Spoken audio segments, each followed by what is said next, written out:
offers. Okay, we're going to move on to day 2 and the Ballymore Novices Hurdle. Again, JP has a big hand here. Just looking, we were chatting to Barry Geraghty last night, Davey, and Barry looks like he's going to have one of his best book of rides in many, many years, and this is one of them. A chap who's unbeaten in his last 4 starts, and was very impressive in winning the Cheltenham Hurdle at Newbury last time out. Yeah, and a dangerous man with a good book of rides. His record around Cheltenham is outstanding. So they just hold this horse in very high regard, but they'll have to, I think, because this is, to me, is the most competitive novice hurdle of the festival between the 3. He's going to have to be good. He's going to have to be good. Battle Over Diane is a good horse. Classical Dream was very tough in Leopardstown. He's a Grade 1 winner. City Island is owned by the sponsors. He's snuck his way through the season. Hasn't really been emptied out or tested as much as the others have, but shows a huge level of ability. So, it is a very good race. I know Henderson's hold Beechdale in big regard, that they're just a little bit, they think it's a year too early for Birchdale, sorry, and so there is loads of strength and depth to this race. It's a tough race, and I think Champ is going to have plenty on his plate. And Battle Over Diane, obviously from Gordon's Yard, if Battle Over Diane runs in this race, probably the likely amount of Jack. But again, he is a horse that looks a big chaser in the making. He's a gorgeous looking horse, Davey, and he's unbeaten in 3 starts. So again, he'll provide serious opposition to the favourite here. Oh, definitely, he's a very talented horse. He was very impressive in the Ace, over 2.5. He's a very, very good horse. He's one of the better novice hurdlers that we have in this country, and we'd be very disappointed if we don't win one of the novice hurdles. So hopefully this is one of them. Yeah, this could be one of them. And Davey mentioned City Island, who's trained by Martin Brassel, who's a very, very shrewd operator in his own right, and a Grand National winning trainer. He has, and has had plenty of good quality, Grade 1 horses, the likes of McNamara as well. Martin will be shrewd out. There'll be no fear of Martin getting one ready for the day. I was wondering, Davey, without prying too much on it, but what way do you work it with the likes of Battle Over Diane, and who rides what? Just whatever way it falls. Jack was suspended there for a while, and I seemed to get on a lot of horses at the time, and luckily enough I won on them, and then Jack gets on horses, and unlucky enough for me, he wins on them. So it's kind of that way. It just falls whatever way it falls. I don't ask. I just happy enough to take them. Actually, it was interesting. Gordon was asked about who makes all the decisions in relation to the Jigginstown horses, and he says myself and Eddie and Michael sit down. He says I have my say, Eddie has a say, and then Michael decides. So I suppose at the end of the day, it's he who pays the piper calls the tune. Brian, what's your view on the Ballymore? I like Classical Dream, Dennis. Thought he wasn't particularly flashy at Leopardstown when he beat Armagh. He beat a Grade 1 winner in Armagh. Yeah. By a head. Yeah. He might run on the other races. Ruby was in no doubt as to which was the better horse of the 2, even though there was only a head between them. Yeah, Classical Dream. Yeah. He went from a maiden to a Grade 1, you must respect that. It's a big step. He's a very he actually ran about 6 or 7 times in France, I think, in really good races as well. So he's plenty of experience, and he's teeth tough.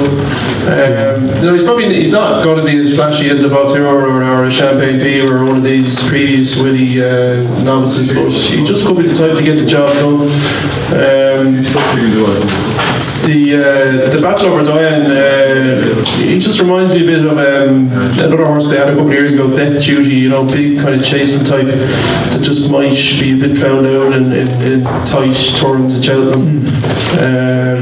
And the Nicky won Champ. They seem to like him, but I mean, if he was called, like King's song or something, would he be probably twice the price? I think just because he's called Champ, he seems to be. He'd be 100 times the price because King's song was useless. King's song is better than 102. By King's Theatre, though. Similar, yeah. Same father. I tell you a story. I was a young man, 17 years of age, no winner road, getting a couple of rides, and I get this phone call. Cheltenham's just over. Mulligan wins the Gold Cup. Get a phone call. He says, "Hi, I'm John." I said, "How are you, John?" He said, "I have a horse here, but you come down to school." And I said, "Oh, well, yeah." And he said, "He's a half brother to Mulligan." Now, this is a half brother to a Gold Cup winner having his first run at my point. I would have drove to the ends of the earth. So I get into my Toyota Starlet. 1978. It was a year older than me. So I headed from West Cork. It took me about 4 hours to get there, and I arrived in this blondie coloured horse comes out of the stable, and I said, "Jesus, he's lovely." He was fucking disgusting, wasn't he? He's lovely. I said, "What's he by?" He says, "By Taurus." And I said, "Jesus," I says, "on my birthday." He says, "A full brother to a Gold Cup, to that year's Gold Cup winner." And I said, "Jesus, he's a full brother." And he says, No, he's a half brother." He says, "The two of them have the same fathers." Oh, Jesus. He was more related to Mulligan than I was related to him. I could have turned around and went home. He was fucking useless.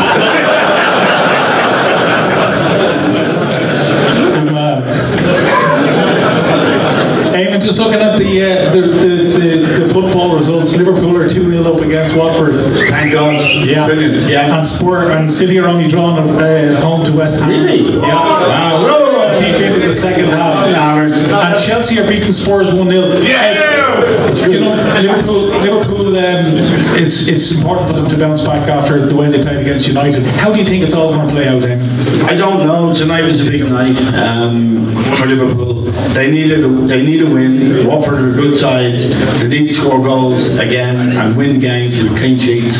So all that looks like it's happening. And I'm not going to talk about soccer on the Cheltenham preview night because there's too many great people here who love racing. But I'm delighted as a Liverpool fan. I'm sure there's some here. Yes, absolutely. Good few in the audience, including myself, Eamon. So it's great news. Okay, we're going to move on to the RSA chase, and again, this has the makings of a cracking contest.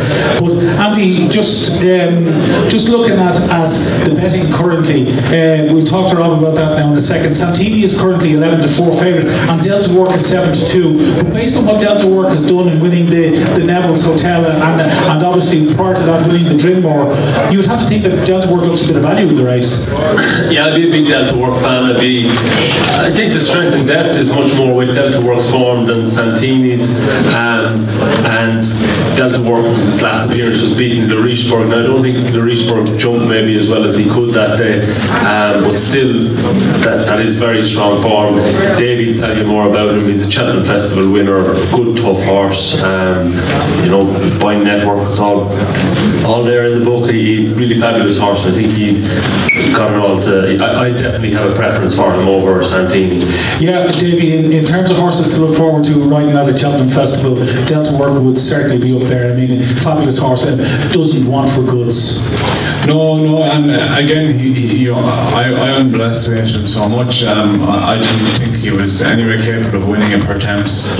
Not to mind come out and be a Grade 1 chaser, so he's improved as time has gone on, and he improved after Cheltenham as well last year. He looks a bit like a horse that always was going to improve on, probably still will even. Yeah, but the only thing with him is you felt that he was one of them horses that was, going to get so far, show, so much and then just level off, but he hasn't. He has progressed, and you would really love that about a horse. When a horse does that, a horse keeps progressing.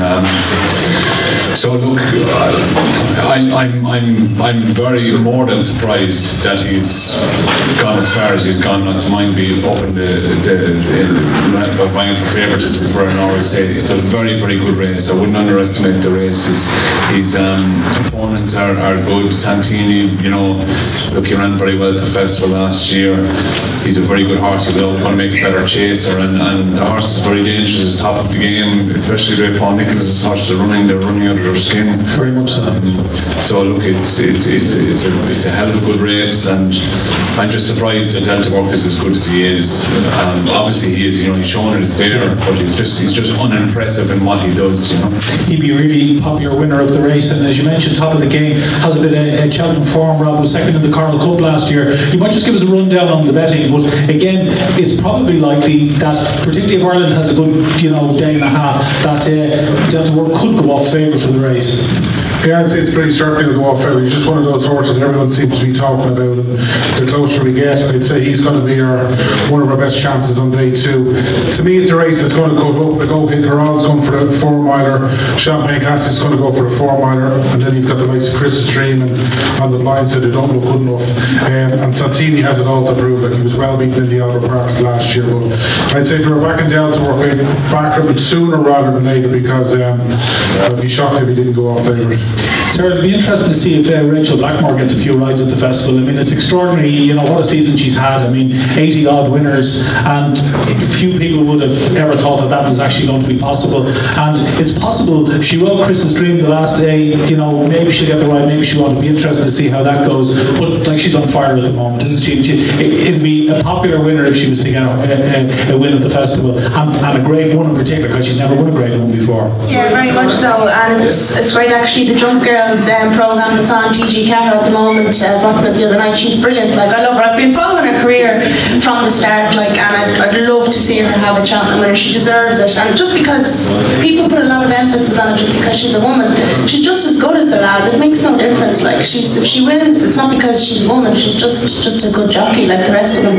Yeah. But she's great people there to follow ahead of her or before her, like Nina Carberry and Katie Walsh. I mean, she's had great idols to look up to and follow. So yeah, I'll be watching her closely, and hopefully she'll have her first Cheltenham winner. Yeah, she's something else, Davey, isn't she? I mean, it's what she's done this season in terms of warming Paul Townend's tail has been impressive. Oh yeah, for sure. She's shocking brave. She's hard as nails. She works very, very hard. She's very fit. No, you have to give her credit. She deserves everything she's getting. She is very, very brave. As the lad says, she's had some very, very bad falls over the past year, but it never affects the way she actually presents a horse to a fence. I mean, she's hardly. She bounces out there the next day and keeps it going, and often that's probably the difference between, as we said, about horses getting to and maintaining it and able to tighten the screw, and Davey was actually instrumental in Rachel's career. He touted her a good bit earlier on and got her a good few opportunities. Well, you recommended her to the Shark, didn't you? Yeah, just Shark was running around the place one day looking for a lady rider, and Rachel was I knew Rachel from she used to work in Pat Doyle's, and from a very young age she was different. Do you know what I mean? She was just different. She was right different, and I don't think I'm not quite sure if she had many rights at the time. I just told him to use her, and she won on it, and she don't know how to. I wouldn't say I had much to do with it, but I got her to ride in the first winner at the start. Yeah. So in fairness, you're not just talented at pin hooking equine talent. Brian, what's your view of the RSA? Yeah, nothing that hasn't been said already. I like Chris's Dream. I just like the way he jumped the last in Navan there last week. It just looked like there was a lot left of the tank. He's probably a bit slower than some of the more fancy horses, but if he got 16 to 1 or something like that, he just looks like one that might be still there at the death when a few have had enough. Yeah. And Henry de Bromhead, we all know about his sort of record with chasers. Like he probably wasn't as good a hurdler as Santini or Delta Work, but Henry seems to improve his chasers by about 10 or 15 pounds when they go chasing. And just like the way he did it at Navan, he was beaten by Paddy, I think, in Nice. Yeah. He's favoured for the 4-miler. He probably just got a bit outstayed on that day. But just think Chris's Dream could be one who'll definitely get around, and you can definitely see him finishing the first three. Yeah, certainly on the performance the last day, Andy, obviously Chris's Dream has a decent chance. The only thing you might say against him is the fact that he was well fancied down to Cheltenham last year and ran a steeper in the Albert Park, so it just mightn't be his course. Might not be. I'd see no reason as to why Rachel wouldn't keep the ride in him. I'm sure she will. Henry's a huge fan of hers, and I'm sure he'll back her all the way. I'd have a slight dislike of Chris's Dream from not jumping the last in Navan, but from the back of the last of the line. He looked jumping the last, he was going to win it well. He did jump with plenty left in the tank.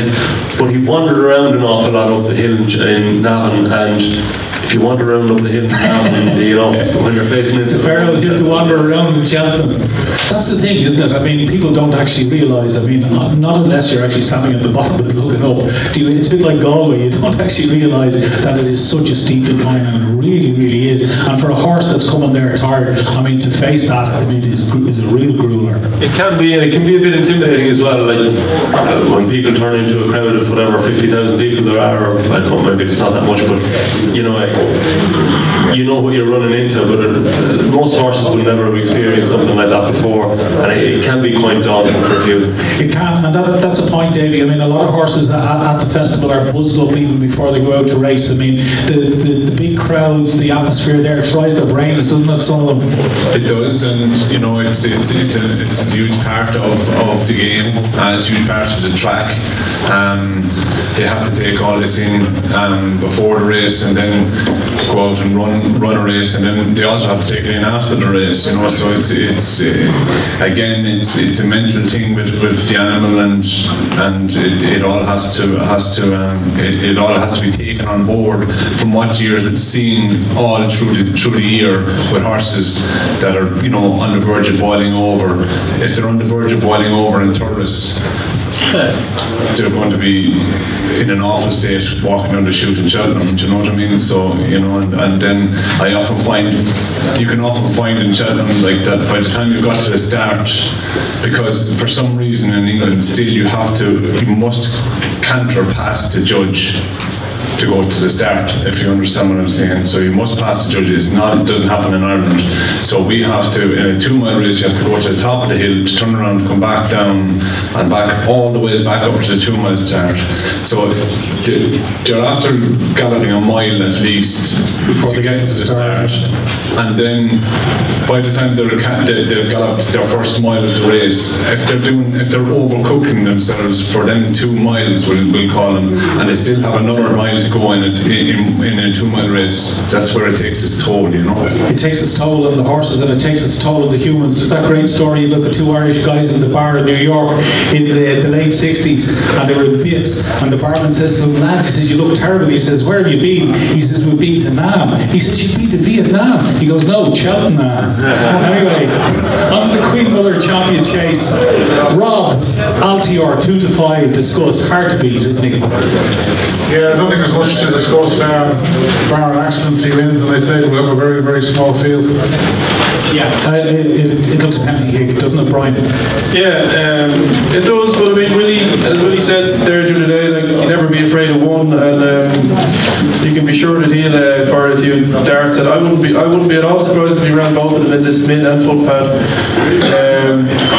because he'll have up the saw for the other race. It's probably worth something we actually haven't mentioned tonight is Paul Nichols' horses are really in form when he's back. At least he's telling everybody he's back anyway. He is. So, he doesn't hide his light under a bushel. So I mean, if Willie's dipping a bit and Nichols is back, I definitely wouldn't let Paul Nichols wouldn't go through the week without having a few quid on some of Paul Nichols, because as we all know he's well able to train. But I think Altior is one of the best horses we've seen in the last 10 or 15 years. I don't think he gets the credit he deserves. I think he's a brilliant horse. If you look through his form, the Supreme he won was an incredible race. And it's probably because he's just not that flashy. He just gets the job done time and time again. He only wins by a couple of lengths, but he keeps on winning. And it'll be a shock if he's beaten, but it probably won't be as easy as people think, because if Min and Football run, they'll keep him honest. They certainly will. Eamon, just in relation to the difference between, you know, participating in a team sport, which you've done all your life, and the likes of Davey and Andy, I mean, it's very, very different. You're both in the dressing room, but you're in there and you're with there, you know, and just listen to some of your podcasts recently. I know you've explored this topic. A brilliant podcast, by the way, the Tesco Finest podcast. For anybody who hasn't heard it, it's great to be able to explore things in detail, Eamon. But just talk us through that. I mean, the jockeys are there together, but they're not really there together. I mean, it's a really, really competitive competitive environment, the weight room, and whereas everybody, I'm sure, wishes everybody well, they don't really mean it. Whereas you came from a different environment, so it's interesting that difference, isn't it, between the two sports? Yes, it is. Although the lads would be part of the team, the trainer, the owner, the lad, the lass who's walking the horse up. I'm always struck as a footballer, former footballer, by the camaraderie between the jockeys, flat jockeys and national jockeys even more. I think the spirit in appears to be magnificent, particularly national hunt jockeys, and Andy knows only too well, I think we all do, it's a dangerous game, they're in it together, they're fantastic people, national hunt jockeys. I watch them every day, riding at gaffs, where there's nothing wrong with the gaffs, but they wouldn't ride a winner, a month, some of them. They're fabulous people, I love them. I identify and have an empathy with them because I was a bit of a gaff merchant myself as a footballer. So they're great people, brave people, and I'm sure the camaraderie in the weight room is better than it ever was in most dressing rooms. So it's very, very, very important. And we can be very, very proud of them. And when you look at what Davey and Barry and Ruby and Willie and Gordon and these people have achieved. I mean, it's easy to take it for granted, but people don't realise the amount of talent and endeavour that it takes to actually get to the height of any sport. Well, we have the best horsemen and women in the world. There's no question about that. Yeah, I think that deserves a round of applause. There's no doubt about that.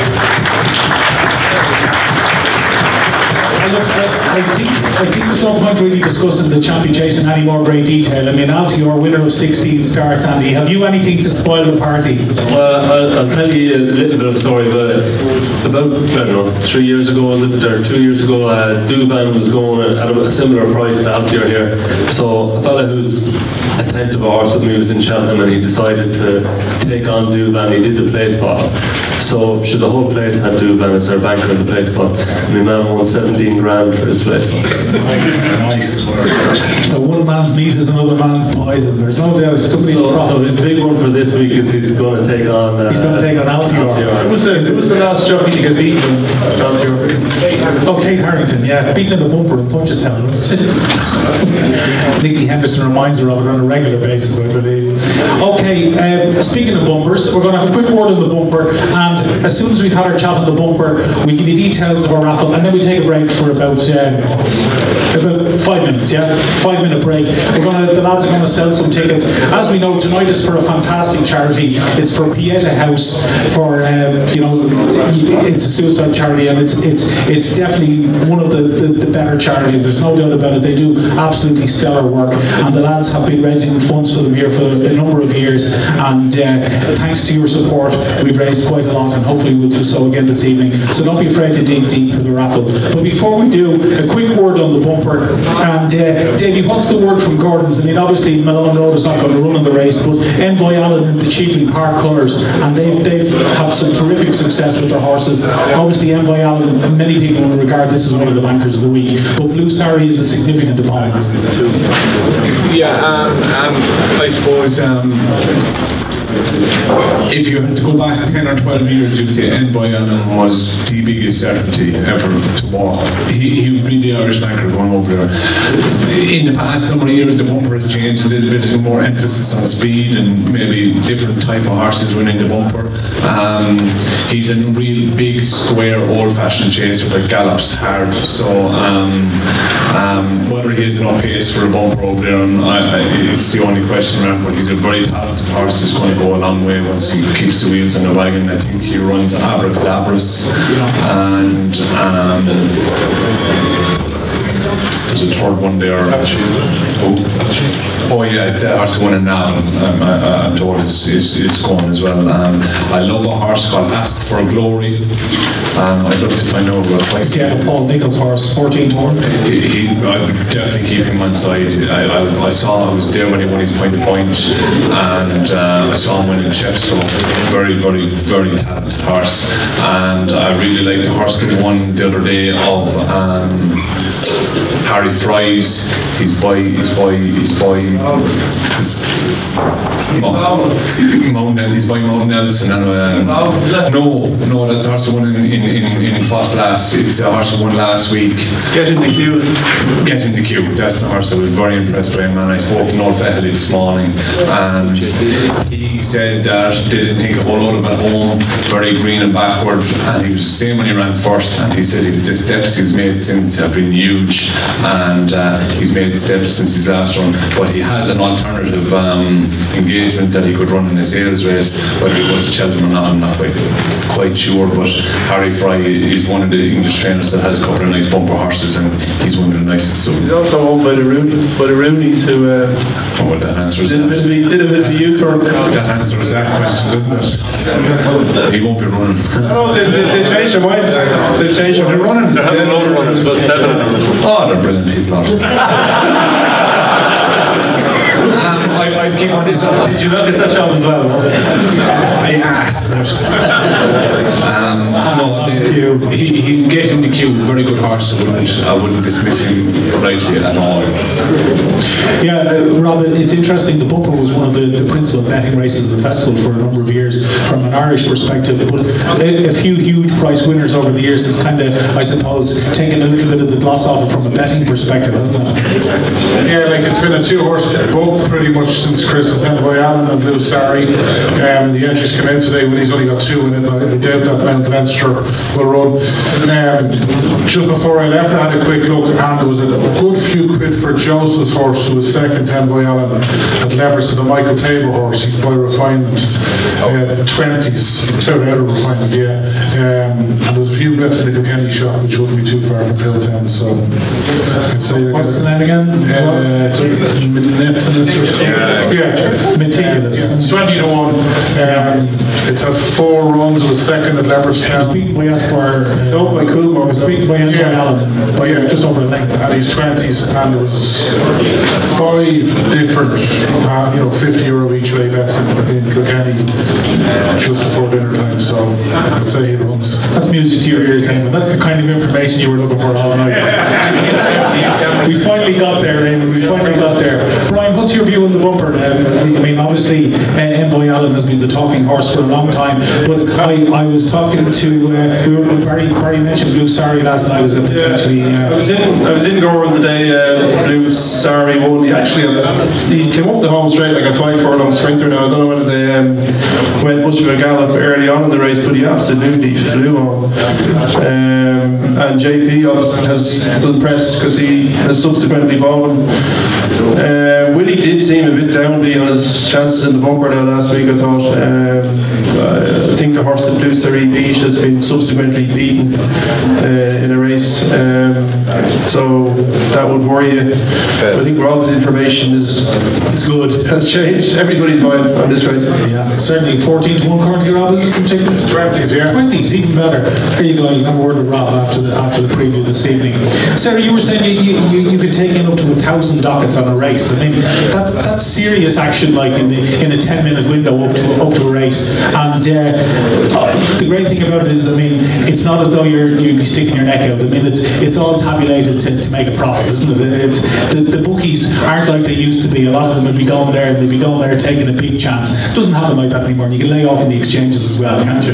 Yeah, that's it. The exchange is there kind of a backup plan for the bookmakers. So in theory, they're not really supposed to lose, but you do like to give out so much? What's that, Dave? Why do they give out so much then? The bookies. They're greedy. If they have a calculator that they can't lose, why in God's name do they give out so much? I can't understand it. Just give out about everything. How much is enough, huh? But it is true, isn't it? In reality, you shouldn't lose. Yeah, you shouldn't lose, but you do. Like a few bookmakers do put their neck out and maybe go 5 to 2, and everyone else going 2 to 1 or whatever. But it's probably because they've laid something else in the race. But no, there is definitely a backup plan there for them, and without the exchanges, like I've been working in the ring for over 10 years, so I wasn't there when they didn't have an exchange. But a lot of people do think that you can win without it too. But I wouldn't like to be around to sit, like I can't bookie the old way. I'm on a computer, I don't know how to do it the other way. But so I'd hate to see if the exchanges ever went. But yeah, the activity in the betting ring for Cheltenham is exceptional. It's the only place you want to be. It's the heart of racing when you're in that betting ring. All the activity going around, over 1,000 bets a day. That's only where our pitch is. If you go down to the main area, where just in front of the stand, they're doing 17, or even the back where the winners come in down way down the end, they're doing maybe 2,700 tickets a day. It's unbelievable. And Eamon, do you remember Freddie Williams at the Cheltenham Festival? I mean, they were JP's man. They were proper bookies. I mean, they'd be quite happy to go out and take, you know, they would take a position up to lose $1 million, and it wouldn't bother them. Yeah, and there was no Betfair to lay it back off. I don't know how they could possibly lose money now. It's hard to do. Are you Betfair? You're a Betfair man. That's where Paddy Power it is now. It is. It's a nice tool even for a mug like me. Yeah, and you tend to get a few percentage points above what you would normally get. Definitely do. Yeah, there's no doubt. Andy, what's your view on the bumper? Any word for anything in particular? I mean, obviously we hear ridiculous. Is there anything else that there's any word for in the bumper? No, there's nothing sneaky or fancy in it. I won a few quid off. Davey said it takes a quick horse now. The slowest horse in the race won it last year, Renegade. Yeah. And I just love Envoyal. I think he's an absolute beauty and could be anything for the future. So hopefully he stays right this year and hopefully he picks up a champion bumper along the way. Would you say the fact that the bumper has lost a little bit of its appeal is the fact that we're now winning so many other races? Because we were going there hoping that we'd actually pick up the bumper for a few years. I think we're the position it is on the card as well. Yeah. It used to be the last race, the last day, last chance saloon. It was the get out stakes. Some people left the whole festival with one bet, and that was on the bumper. You know, so they were actually able to enjoy the whole festival, and then on the bumper. Now it's in the middle of the card. You know, it's kind of just another race in that. Whereas before it was the race to either double what you'd won, give back what you'd won, or lose more than you already lost. Well, with the trousers literally out of your arse. Davey, of all the years you've been riding in Cheltenham, which you've been there over 15 years, I know it's hard to pick out a memory or a special moment, but is there anything, obviously riding a Gold Cup winner is huge, but is there anything in particular that stands out for you as a moment that you can look back and think, wow, it was something special? He beat me a short head there all day. That was obviously a career highlight. Yeah, that was a lovely winner to ride, but it was just by pure chance. He was 50 to 1. Ferdy Murphy told me go out. He says go out. He says he shouldn't be involved. He says go hunt away. And Jesus, I couldn't believe my luck coming on to the last. But anyway, I won it. There was a really tight finish between myself, Andrew, and Nick Fitz, and coming down the chute afterwards. I don't know if Andrew could hear him, but Nick Fitz cursed the handicapper to himself out loud the whole way back down the chute, because we didn't wait at the top because it was so tight, so we all went back down the chute together, and he fucked. Fitzy was talking to him, like, he's such a good presenter on and he's, he comes about, when he was riding, he was ruthless. You could hear Mick Fitz going down to the fence going, come on! He'd be talking to the horse as if he was just, come on! But that day he started at the top of the chute and he effed and blinded and effed the whole way into the parade ring to when the lad met him at the bottom of the chute when he got into Nicky, and then when he turned to go back into the weigh room he met the handicapper on the way in, and he gave him another volley. I've never seen. Who was that? Phil Smith, was it? I can't remember. That's one of my buddies.